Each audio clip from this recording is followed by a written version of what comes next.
నమస్కారం. వనవానికి స్వాగతం. ఈరోజు వార్తలలోని ముఖ్యాంశాలు.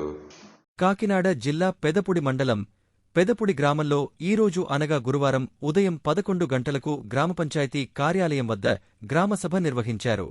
పంచాయతీ కార్యదర్శి శ్రీమతి ఉషారాణి ఆధ్వర్యంలో జరిగిన ఈ సభకు ఉప సర్పంచ్ పెద్ద సత్యరాజు సభాధ్యక్షత వహించారు. ఈ సందర్భంగా మండల ప్రత్యేక అధికారి ఎంఎస్ఎన్ రెడ్డి మాట్లాడుతూ, ప్రభుత్వ ఉత్తర్వుల ప్రకారం నెలలో 3వ శనివారం అన్ని ప్రభుత్వ కార్యాలయాలు శుభ్రపరచుకోవడం మరియు ఈ వేస్ట్ అనగా ఎలక్ట్రానిక్ వేస్ట్ ని ప్రత్యేకించి సేకరించాలని, ఎక్కడా అవి రోడ్ల మీద పాడేయకూడదని, ఈ 3వ శనివారం ఈ వేస్ట్ సేకరించి తడి చెత్త, పొడి చెత్తగా వేరుచేసి పారిశుద్ధ్య సిబ్బందికి అందజేయాలని, ప్రజలందరూ ప్రజారోగ్యానికి తమ వంతు కృషి చేయాలని అన్నారు. ఈ కార్యక్రమంలో నీటి సంఘాల అధ్యక్షుడు వాసు, డ్వాక్రా సంఘం ఘన సెంటీమీటరు చిన్నబాబు, ఐసిడిఎస్ సూపర్వైజర్ పద్మ, సచివాలయ సిబ్బంది పాల్గొన్నారు.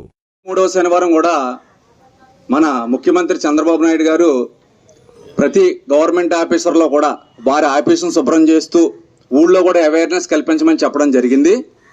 దీనికి ఇప్పుడు వస్తున్నటువంటి ఎల్లుండు 3వ శనివారం నాటికి మనకి ఈ వేస్ట్ అంటే ఎలక్ట్రానిక్ వస్తువులు వేస్ట్గా మనం డ్రైన్లోనూ అట్లోనూ ఇట్లోనూ పడేయకుండా మేము పంచాయతీ నుంచి టబ్బులు ఏర్పాటు చేస్తాం.